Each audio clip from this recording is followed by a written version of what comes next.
নমস্কার, কেমন আছেন সবাই? কৌতুকী পারমিতা আবারও আপনাদের স্বাগত জানাই। এই ভিডিওটা শীতকালের এক ভ্রমণ কাহিনী নিয়ে। যেই অটোটায় যাব বলেছিলাম উনি আসতে পারেননি। অগত্যা ওই যে দূরে অটো দাঁড়ানো, ওটা করেই চললাম স্টেশনের উদ্দেশ্যে। যাওয়ার পথে এদেরকে একটু খাবারও দিয়ে গেলাম। প্রচণ্ড ঠান্ডা ছিল। স্টেশনে এসে দেখি ট্রেনটা 1 নম্বরে দাঁড়িয়ে আছে। বেশিরভাগ সময় 3 নম্বরে থাকে। চলন্ত সিঁড়ি দিয়ে উঠে সাধারণ সিঁড়ি দিয়ে লাগেজ নিয়ে নামা একটু চাপের হয়ে যায়, তাই দেখে বেশ ভালোই লাগলো। লাগেজটা গুছিয়ে রেখেই দুজনে 2 কাপ চা নিয়ে নিলাম। তবে এবারের যাত্রাপথটা ছিল একটু অন্যরকম। একদল ভ্রমণ পিপাসুদের সাথে দেখা হয়ে গেল।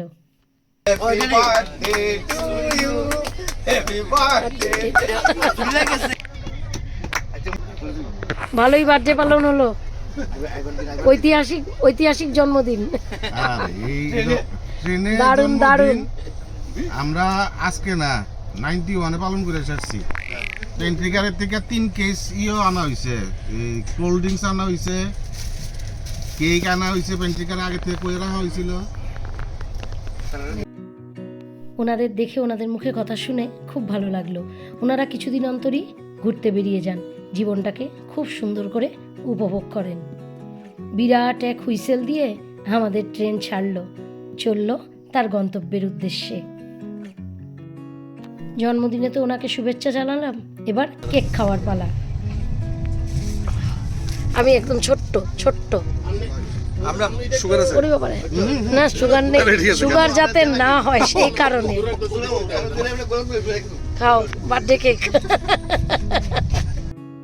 বেশ খানিকটা পথ পেরিয়ে আমাদের রেলগাড়িটা যখন পাহাড়ি পথে ঢুকলো, তখন সূর্যি মামা উকি দিচ্ছেন। অনেকটা পথ অতিক্রম করে আমরা এসে পৌঁছালাম আমবাসায়। সেখানে নিয়ে নিলাম কফি। সত্যি কফিটা কিন্তু স্বাদে গন্ধে খুবই ভালো ছিল।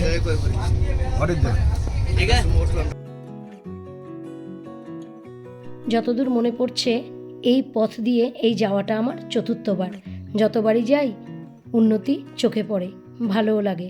অবশেষে আমরা ত্রিপুরা রাজ্যের সবচেয়ে শেষ রেল স্টেশন ধর্মনগর অতিক্রম করলাম। এইমাত্র আমরা প্রবেশ করলাম প্রাকৃতিক সৌন্দর্যে ভরপুর আসাম রাজ্যে।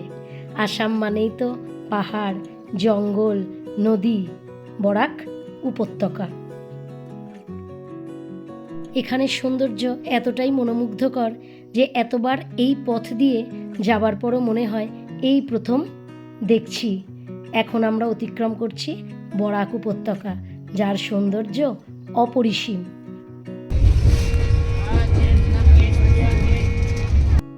বরাক উপত্যকার সমস্ত নিস্তব্ধতাকে এক তুড়িতে উড়িয়ে দিয়ে গর্জন করতে করতে ছুটে চলেছে আমাদের এই গরিব রথ। সত্যি অপার সৌন্দর্যের অধিকারী আমাদের এই উত্তর পূর্ব ভারত। দুপাশে পাহাড়, জঙ্গল, আর ঠিক তার মাঝখান দিয়ে ছুটে চলেছে আমাদের এই রেলগাড়ি। ঘুরতে ঘুরতে নামবে নিচের ওই রেলপথে।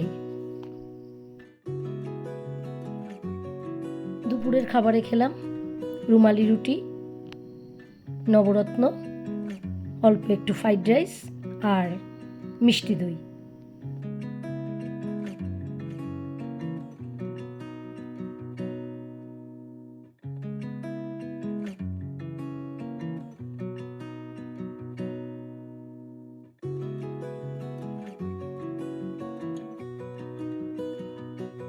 আর কিছুক্ষণের মধ্যেই পৌঁছে যাব উত্তর পূর্ব ভারতের প্রবেশদ্বার গুয়াহাটি রেল স্টেশনে। জীবনের খাতায় যোগ হলো আরও কিছু সুন্দর মুহূর্ত। জানি না আবার কবে দেখা হবে। ওই যে ওমের বাবা দেখাচ্ছে গাড়ির গতিবেগ। অবশেষে অনেকটা পথ অতিক্রম করে আমরা এসে পৌঁছালাম গুয়াহাটি স্টেশনে। সঠিক সময়ে গুয়াহাটি রেল স্টেশন থেকে আমাদের রেলগাড়িটা বিদায় নিল। ভালো লাগে এই আলো ঝলমলে গুয়াহাটি শহরটাকে দেখতে। গুয়াহাটি স্টেশন থেকে নিয়েছিলাম আপেল। এখন তো কাজের মধ্যে 2, খাই আর শুই, রাত হয়ে গেছে, তাই রাতের খাবারটা খেয়ে নেব। আমরা ট্রেনে সবসময় বাড়ির থেকেই খাবার আনি। ছিল চিকেন কষা, ফ্রাইড রাইস, রুটি, নবরত্ন।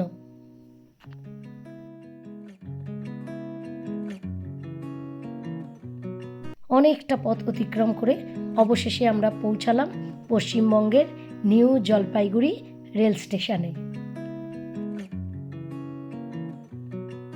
এখানে ট্রেনটা বেশ কিছুক্ষণ দাঁড়িয়েছিল, তখনই চোখে পড়ল বন্দে ভারত এক্সপ্রেসকে।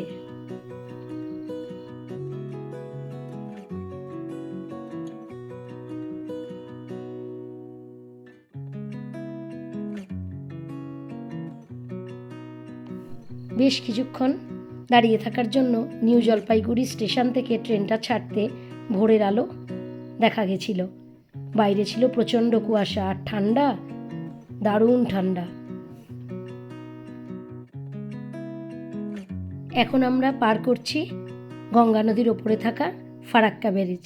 অনেকটা পথ অতিক্রম করে চলে এসেছি, আরও অনেকটা পথ যাওয়া বাকি আছে। আর মা গঙ্গাকে দেখে বললাম, জয় মা গঙ্গা।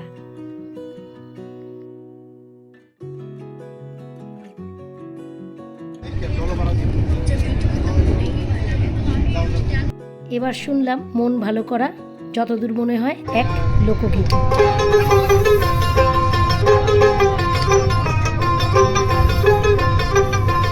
এ নামে যে ডুবেছে সে জেনেছে,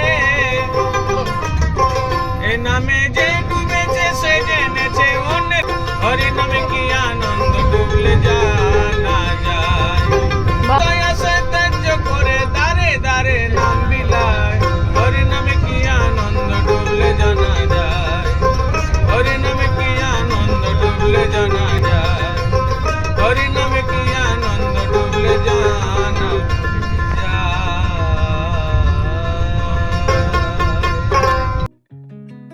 গানটা শুনে মনটা বেশ ফুরফুরে হয়ে গেল। খেয়ে নিলাম ঘুগনি আর আমার প্রিয় ঝালমুড়ি।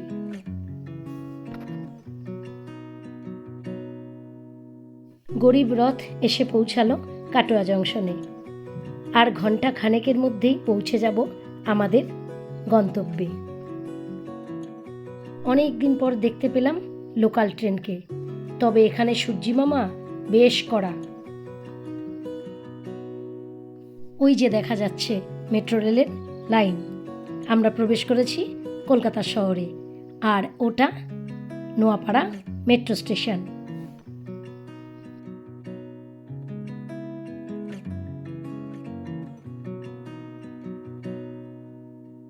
পার করলাম নোয়াপাড়া মেট্রো স্টেশন।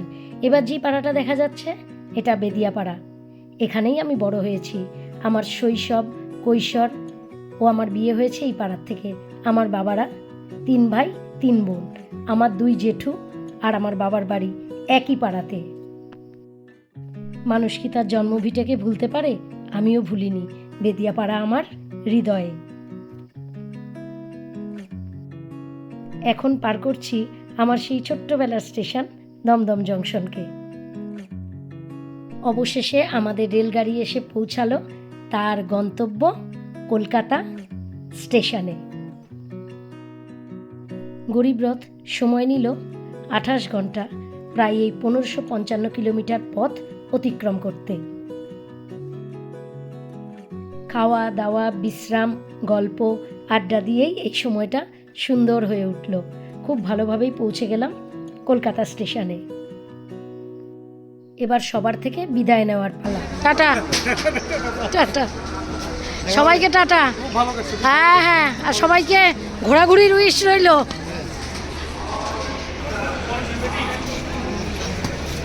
হ্যাঁ যে এগুলো আমাদের হয় কোনো। হ্যাঁ, আমার ছেলে যেন সুস্থ থাকে বলেন।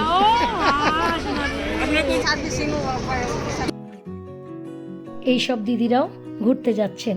একটু সাহায্যের বিনিময়ে ওমের বাবা পেল এক রাশ আশীর্বাদ। কলকাতা স্টেশনের সামনে দিয়ে এই রাস্তাটা দিয়ে গেলে সহজেই লাগেজ নিয়ে বাইরে বেরোনো যায়। আর এই যে আমাদের গরিব রথ অতিক্রম করেছে 1555 55 কিলোমিটার পথ। প্রতি সপ্তাহের বুধবার সকাল 7:35 আগরতলা স্টেশন থেকে গরিবরথ ছাড়ে, পৌঁছায় বৃহস্পতিবার অর্থাৎ পরের দিন দুপুর 2:30 থেকে 3টের মধ্যে। কলকাতার বিখ্যাত হলুদ ট্যাক্সি করে রওনা দিলাম গন্তব্যের উদ্দেশ্যে। ভিডিওটাও এখানে শেষ করলাম। ভিডিওটা ভালো লাগলে ছোট করে একটা লাইক করে দেবেন। ভালো থাকবেন, সুস্থ থাকবেন, আনন্দে থাকবেন। দেখা হবে আবার।